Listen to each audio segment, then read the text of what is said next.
by saying that, you know, for those, and I'm just gonna go ahead and share my screen for this part and move you both to the other side. So since you both have the app, we're gonna primarily be focusing on the app version, but also wanting to remind you both that, you know, with Microsoft Online, one of the applications that people do have for free is PowerPoint presentation. I have not used the online one because I just learned that there is an online one. But basically, any of the free version of the applications that they have, it pretty much has what you want it to do. There may be a couple differences and perhaps where things are located, or it might be a more basic version of what the app, the paid subscription version does. But you can definitely build a PowerPoint using Microsoft Online using this free version. And if you have used Google Slides before, this has more of the collaboration features where I can share the link with Lindsay and Sandra and you guys can pop in with me, just as if we were on a Google Doc, we can be creating together. Versus the desktop version at this time does not have those live collaborative features. So if you know anyone who wants to use PowerPoint, doesn't want to pay for the subscription, Microsoft on just having a free Outlook account gives you access to these things for free. And it will basically do what you want it to do as if you have the desktop version, which we all do have. Can I ask you a question? If you have PowerPoint and you save a PowerPoint onto the drive, it would automatically change it to slides, right? In Google? Yes. And so someone then could access and work on it at that point, but it would change the format. Yep. Okay. Yeah.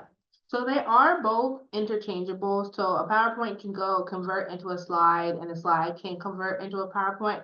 Sometimes, just once again, they don't always play nice together. So sometimes like fonts won't be convertible. Like when I have like a sample PowerPoint, a sample slide that I downloaded into a PowerPoint and it was just like, we don't have these fonts. We're going to convert it to our Microsoft version. It's like, okay, whatever, that's fine. So that might be the only glitches you may experience in conversion, but nothing drastic. Everything should convert over perfectly. We just wanted to give that little spiel about Microsoft Online. Now I will exit it. And then I will open the desktop version.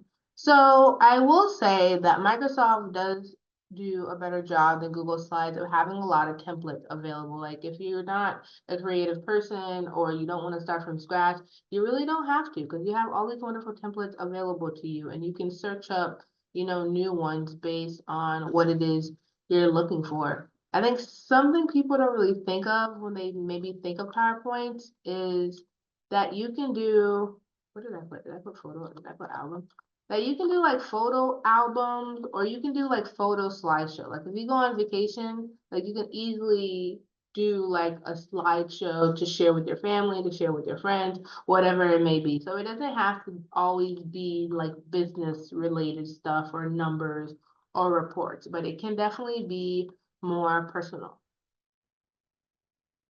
And all I had to type in to find this was albums. Yeah, photo albums. So you have all these different things. Why you would want to create this, I don't know. You went on vacation and you want to share with your family and friends the highlights of your vacation. But it's not just for business purposes. We use it a lot for business purposes, but it doesn't have to be just that. And I'm going to open. Kara, do you use PowerPoint or Canva more? Like for presentations and things? You know, especially I just recently got the paid version. I've never created a PowerPoint on Canva. Especially they created to start, especially since they continue to evolve. When I first started using it, I don't think presentation was an option. I don't know how recently they've added that, but I have not used it before. Okay. I haven't either, so that's why I was just curious if there's one you liked more than the other. No, I haven't. I would probably imagine that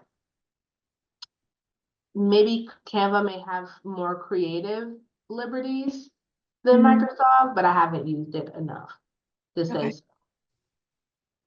And I guess maybe another reason why I haven't used presentation on Canva, because whenever you create like a new type of thing on Canva, there's always going to be a new learning curve. And I'm like, I don't know if I have time yet to dedicate how to make a presentation on Canva. But I know that I do know how to use it on Google Slides or PowerPoint. So, Yeah. but that Canva is definitely an option to build PowerPoint. And you can actually share stuff directly from Canva as well. Because I know I was at an event last night and someone had like their Canva creation up or their Canva presentation up, and then they click present mode directly from the Canva, and then they were just presenting from there. So you don't have to download like another thing when it comes to Canva presentations. That I know as much. Okay, and then do you use Google Slides or PowerPoint more?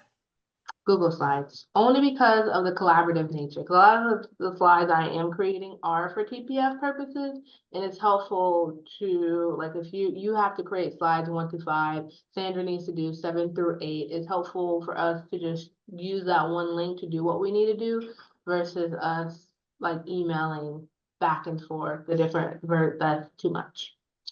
Okay, That's that makes a whole series of emails that I can save myself that I would love to do so. Good questions. Any additional questions?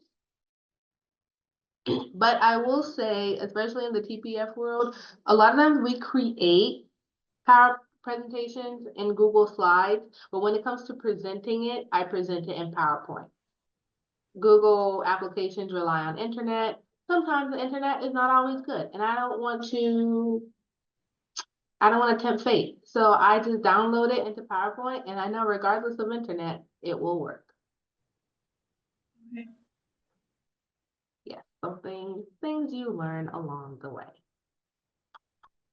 Okay, going now into my desktop. A lot of things are pretty standard. When I was looking at, what you guys filled in when you're registering for this class, I think it's great that you guys are already familiar with PowerPoint. It's just maybe just sharing additional tips and tricks that you may have not known before or have not tested before. You have the home with all these basic menu options. If you want to change your font, make things italics, change color, all of that stuff is pretty much going to be here. If you have shapes, if you want to create outlines and borders and effects, give things a glow. Why you would want to do that? You just want to you just want your PowerPoint to look better or to be more engaging. That's really up to you. You have all these different options, and home will pretty much give you a lot of the basic things, or it's a good starting out place, I should say. If you go to insert, you can add your tables, your pictures. You can even take a screenshot if you want. You can add charts. You can add comments. But I've learned that especially since this is not the online version of PowerPoint, the only way these comments are helpful is if I email it to Sandra. And then once Sandra opens it, then she will see what my comments are. So at that point, I might as well just send her an email or something so she can see what it is. So these comments, they'll be saved. And then once I email it to whoever needs to see it, the ones they're looking through this different slide, they'll be like, oh, Kara has something to say to me. They'll reply here, and then they'll have to email it to me back anyway so that I can see their comments. Versus with like a Google Slide, you just put @KLewis and I'll get a notification that you have something to say to me. You can add text boxes, headers, date and time, slide numbers. You also can add audio to your PowerPoint. I know when I was at USF, they transitioned, or some professors, what they would do, like their entire, I guess, pre-work or lectures would be their PowerPoint, and then they would add an audio to each slide. So yeah, I don't really have to, like my homework or my lecture for the day was just opening up the PowerPoint. And I actually don't know if I even have audio to share with people to show you what it looks like. I don't. But anyway, this little audio symbol will just appear on the bottom, and when someone opens up the PowerPoint, they'll see that like there's some narration that goes on with this slide, and it'll tell them how long it lasts. And that's something you can already have on your computer and upload, or something you can actually record live. And if you mess up, you delete and start all over.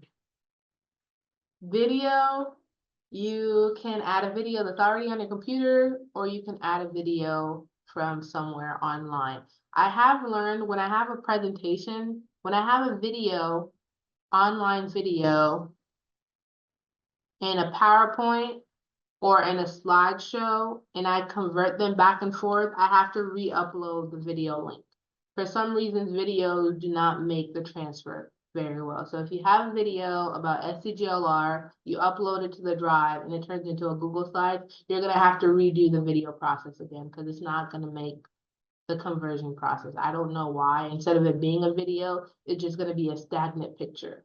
And so if you're the person running the slides, that's something to make sure you double check that your video is actually a video. So come slide 4, it plays nice and smooth and it's not just a picture looking back at you.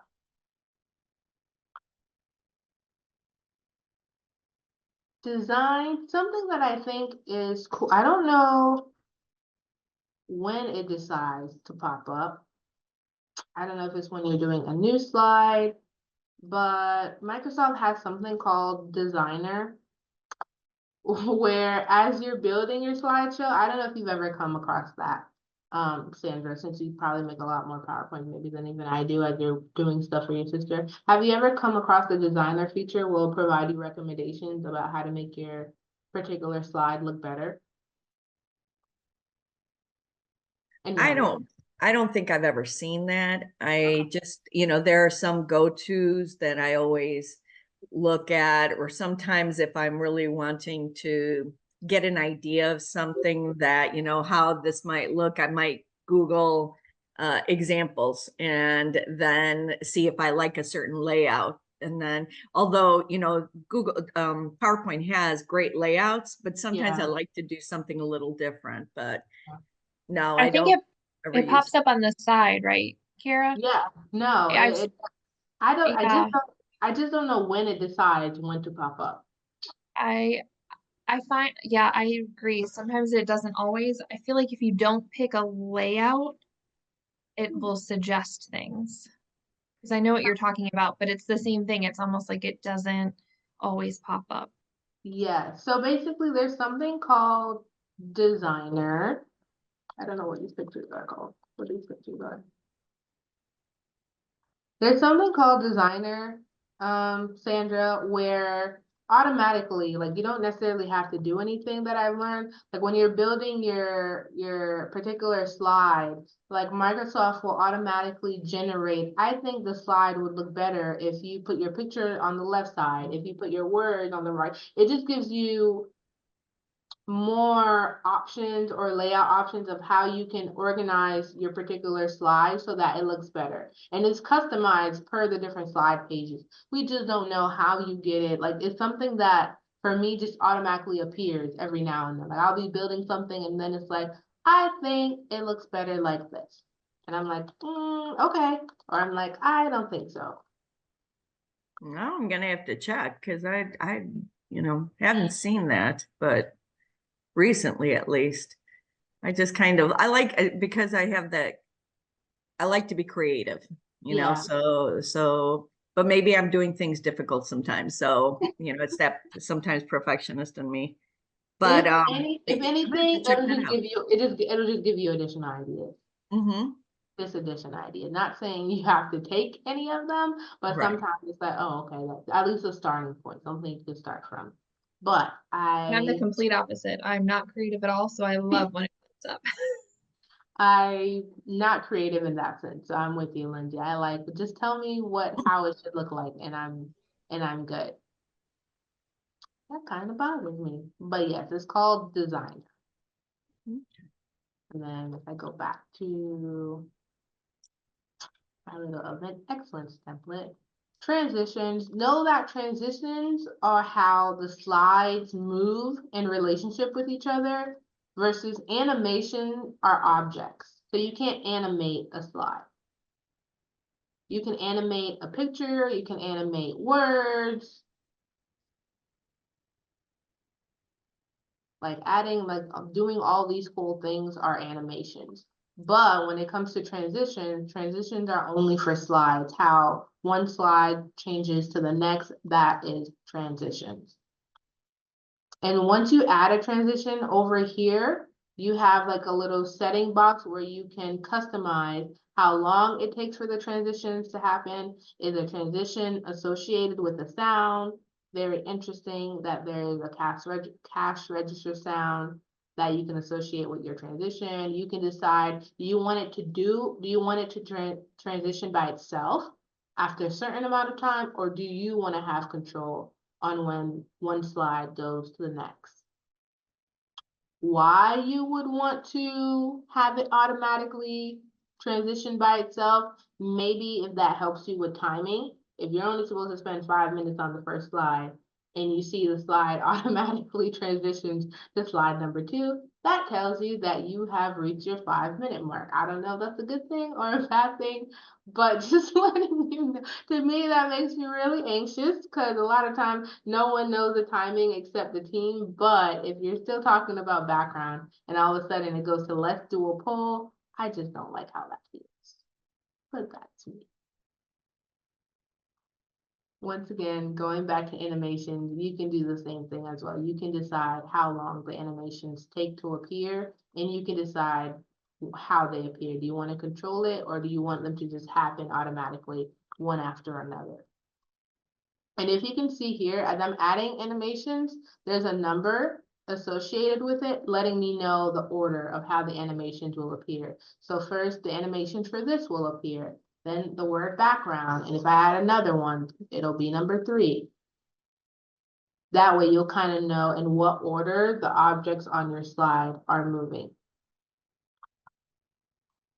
And if I click on the animation pane, it'll show me the order again, and if I want, I can move them. Maybe I want the word background to move first, or maybe I want the picture to move first. That's how you have control over that animation process.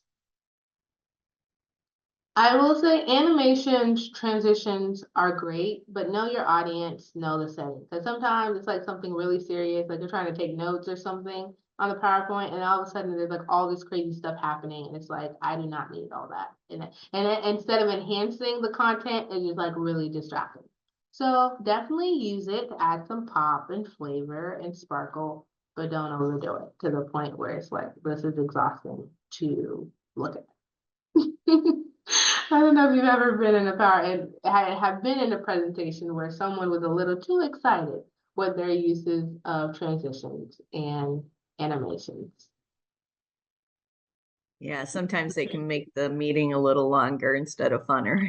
Yeah, exactly. So nice to give it a touch here and there to make it more interesting, but all in moderation. And then you have your slideshow section where you can dictate where your slide will start from. It says you can present online from a web browser. Okay. I've actually never presented. I just always click on just present. I have it downloaded and I presented from there. But apparently Microsoft allows you to present things online, which at that point, I might as well just open it up from my OneDrive where it might already be saved for you anyways.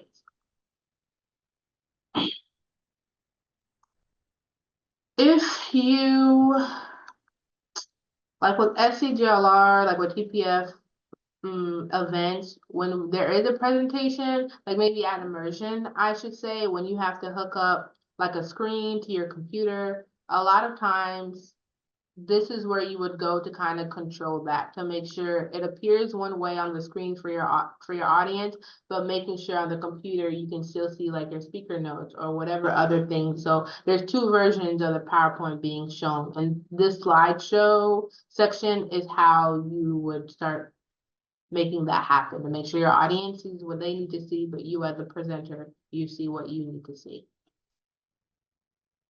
And you can also record your slideshow. You can record slideshows as well. So if you don't want to do it the audio way, where you can record specific audios for each slide, you can just pretty much create a video of you walking through your PowerPoint. I don't really use this as much ever since Zoom started existing. Like, I think I would probably just much rather just hop in a Zoom meeting by myself and record, and just walk through me going through a presentation that way, but you can actually record a presentation directly from Microsoft, the Microsoft PowerPoint. Review is how you check your spelling, translate, add comments to people. View is really just changing how it appears for you. That's all that is. And honestly, I've never used any of this other stuff. I barely come to this view section. Honestly. Sarah, I found the designer part on the online version. Me too. As soon as I open it, at least I can show Sandra what it looks like. I don't know why it's not popping up on I do know it definitely does exist on the desktop app, but as soon as I opened I guess the, you have to, I was looking that up and I guess I have to, maybe the reason it isn't for me that I haven't seen it is because I have to give it permission to get the designer. So it says the first time you use PowerPoint Designer, you get a message asking permission to get design ideas for you, then turn it on to use. So okay, I don't think I've ever turned it on. well, that Now I know. it's really interesting, the stuff that you have to opt in. Like, I would much rather opt out of something like that versus it is never on, so I never know that it exists in the first place. Like, how is that helpful to me? But to kind of demonstrate, I'm gonna find these random pictures that I have on my.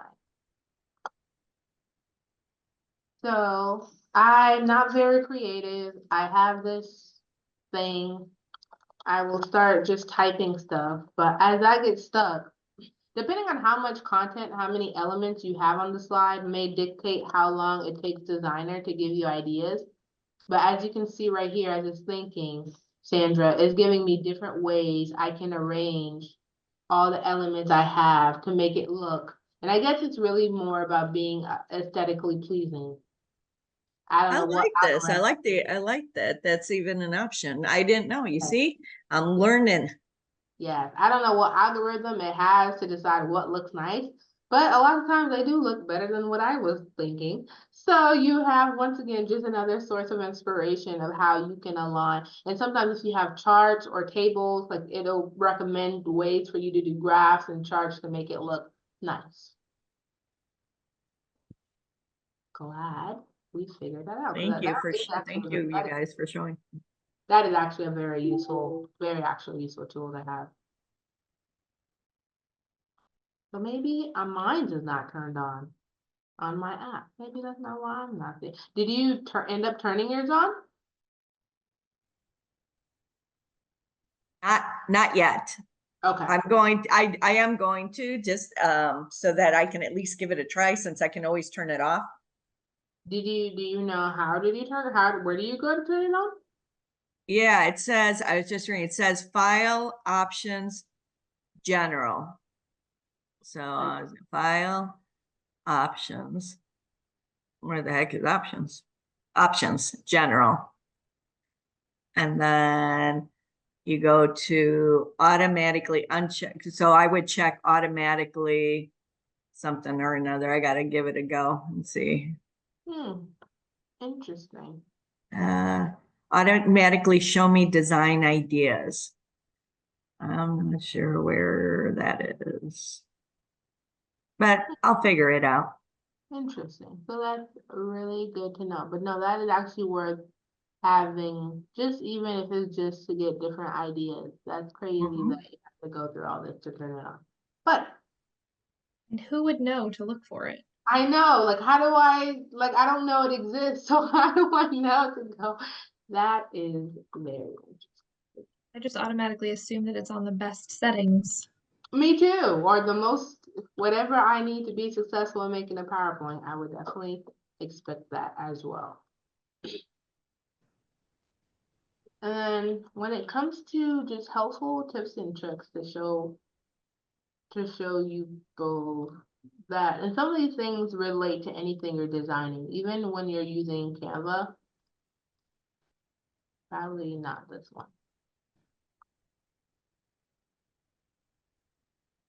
If I go to home, something that I don't think people use as much, and let me actually pull up my Canva to see what is it called on Canva. Okay. Whenever you're designing things and you see the word arrange, it may be called position. So on Canva, it's called position. On Microsoft, it's called arrange. But sometimes you'll want to layer your pictures. But sometimes, like, what if I want this picture to be on the top, and I want this picture to be on the bottom? Arrange on PowerPoint or position on Canva is how you can dictate which pictures or how things are in position to one another. So if I want,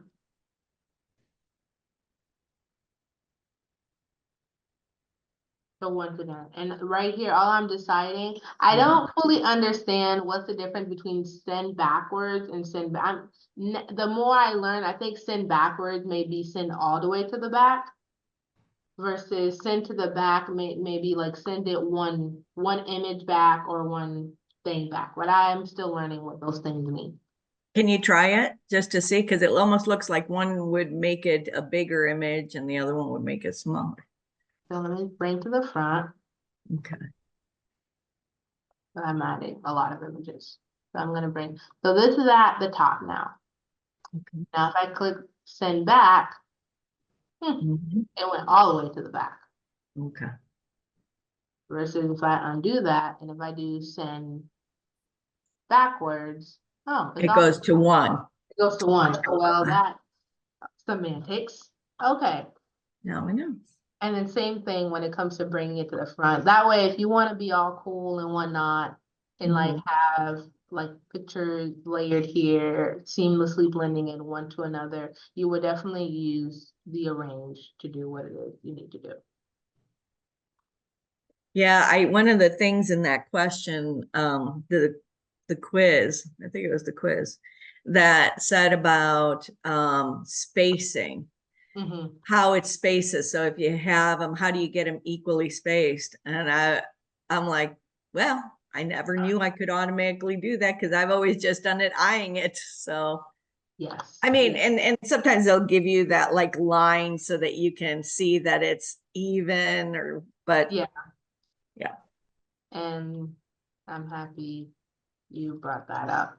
So another thing as well is that you can group items to make it easier for you to be able to move them. So I just grouped all these things. So whatever I do to one, I do to the other. So if I want them all to be in the same size, same whatever, grouping them allows you to manipulate all your different elements in the group all at once versus doing it one at a time. And once again, that's all under arrange. And then once you want to ungroup them, you just undo what you just did. And when it goes back to what you just said, Sandra, I have to remember how to do it because I don't use PowerPoint that often. But there is definitely, there you go. That's what I was looking. So under arrange, if you go to align, if you go to distribute horizontally, it's going to make sure they're all the same distance apart from each other. And if I do distribute vertically is really if they were like this, then it would make sure they're all the same distance from each other vertically. And these same elements are available on Canva too, and they can be very helpful. Just going through what the other things mean. Align to the top, just make sure that all the tops, or I'll just demonstrate because some of these things, like how in the world do you explain them? So now they're all starting from different points. But if I click on align top, now they're all aligned at the top section. Is there a way to make the pictures all the same size? Like automatically? Automatically, let me see. When I had popped them in, we're gonna do picture 3. We're gonna do this picture. So I would say when I want all my pictures to, well, this is the same picture, so I would say not automatically. Let's Okay. see, not automatically. That's kind of where you you have to take on creative liberties to try to make it as close as you can your own. I know I will put like one picture over the other a little bit so I can kind of see if Okay. that's one trick I that's not really the best way, but that's the way I use. Like I might, okay, if I want this picture to be the same as Andrew, Avery, and Carolina. It says, it says you can, I haven't tried this, so I don't know if you can do it. It says to make them all the same size, you first select all the images by holding control and clicking each image in turn. Then head over to the Format tab under Picture Tools, and then over the Size group to enter the height and width for all of them. Reset pictures, maybe? Whoa. So I selected this one, selected that one, go to picture and format. Well, there you go. Look at that. Look at that. So Okay. keep in mind, in order for certain things to pop up, you do, so there was no way I would have been able to do that. Like that the option doesn't even pop up until I click on the picture. So there are some hidden features, functions that don't appear until like you hit certain things. So once I clicked on the pictures, that's where I could see the height and the width and do exactly what Sandra just told me to do. Thank you, Sandra. Mhm. That is how you do it. And technically, it is much better to do that than to like do this, because then you'll stretch out the image, and you don't want that because it doesn't look as good. It does not look good. On the bottom, before I forget, this is what I was talking about, the speaker notes, where if you know on slide 8, there are certain things you need to talk about. You can jot down whatever it is you need to talk about. And that way, when you go to share your presentation with people, if you're in presentation mode, you will be able to see this section of notes to self. But all your audience will see is this section. Sometimes people will have their notes on a piece of paper in front of them. Sometimes they may have it on a Word document. You can do that as well. Just the helpful thing about having like speaker notes, especially if you're on a computer, at least you're looking in the direction of the screen versus like looking down at your paper, at your notes. Not to say one is really better than the other, but just something to keep in mind. If your notes are already on the PowerPoint, it looks to people as if you're just looking at them in the first place. I rarely use notes, but I have in the past. And my sister had done one, and she had written in some notes. And when she went to go send it off, she sent it off with the notes. She didn't want to send it off with the notes. And so I was like, I mean, it just, she's very professional. She wanted it professional. She didn't want the notes in there. So yeah, it's like being careful with that. So I try to avoid notes and not making a mistake with that. And that's a good point as well. And in those cases, sometimes when there are certain elements, you know, that you don't want people to know, always know as well, when you're sharing it, by default, when you go to save it, it's going to be like, do you want to save it as a PowerPoint? But know that you don't have to. But you can save this as a PDF, which is right here. And as a PDF, Sandra, I'm pretty sure none of your notes won't pop up. So that's just one option. So if I save it as a PDF, it'll be uneditable, and then I can share it with anybody. And technically, unless it's, I guess, a presentation you want people to copy and like use, that would be really why it's important to share it in the PowerPoint format. But if it's just something you want people to look at, then you very well could just share it with them as a PDF. They'll still be able to see what they need to see. still be able to click on the links they need to click. Right. Thank you. Yeah. Were you gonna say something, Lindsay? Oh, yep. I was just looking closer how you did that. Yeah, all I want was file, save that. And technically, this is with anything that you're saving. Like you, by default, the ending is going to save as, I don't know what to call it, what it was made to be, I guess. But whenever you come to save as type, you can change it to these different options that are And you here. don't have to have a PDF converter to do that. It's just to go the opposite. Like take it from a PDF to convert it to something else is when you have to have the converter, right? If, let me think about the question. To turn it into these elements, I do not need to have them. Okay. If I need to open it, that's when I need it. So like if I want to open a PDF, my system, my computer needs to have some type of software that can open PDF. If not, then it does no good to me to save it as a PDF because then I can't open it. When it comes to converting things one to another, you can convert it this way. Like if I didn't want to use a PDF converter, I can just be like save as a PDF and then it will just automatically convert it itself. But if it's one of these elements that I may not have access to or whatever, you can easily find converters online that are free.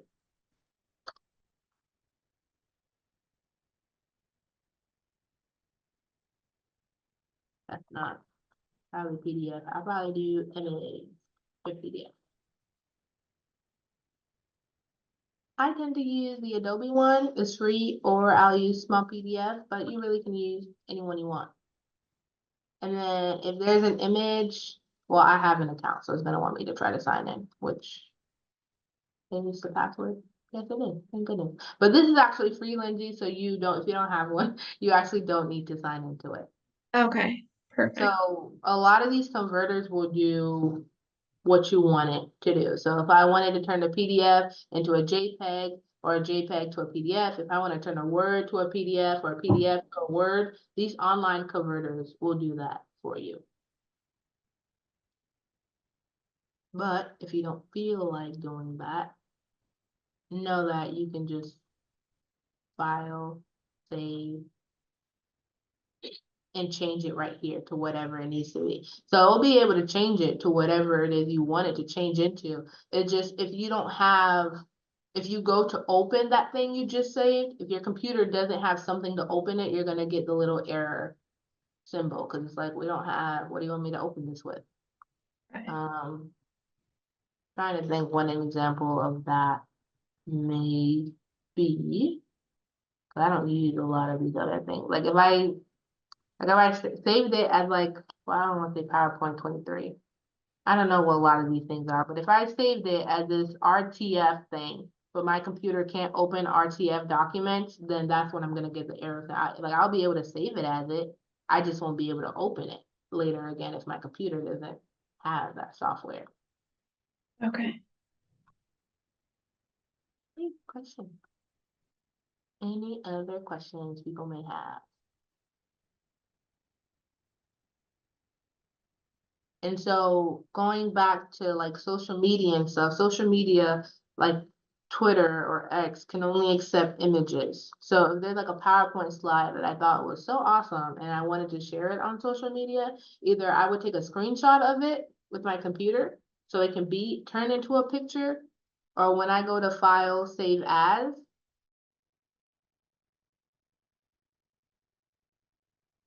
I would save it as a JPEG or a PNG. That way I can share that particular slide picture on X. Well, definitely, most likely not all of them, but I can just pick one that I want to save. Screenshot may be a little bit cleaner way to do it, but you can definitely save your PowerPoint as a PNG.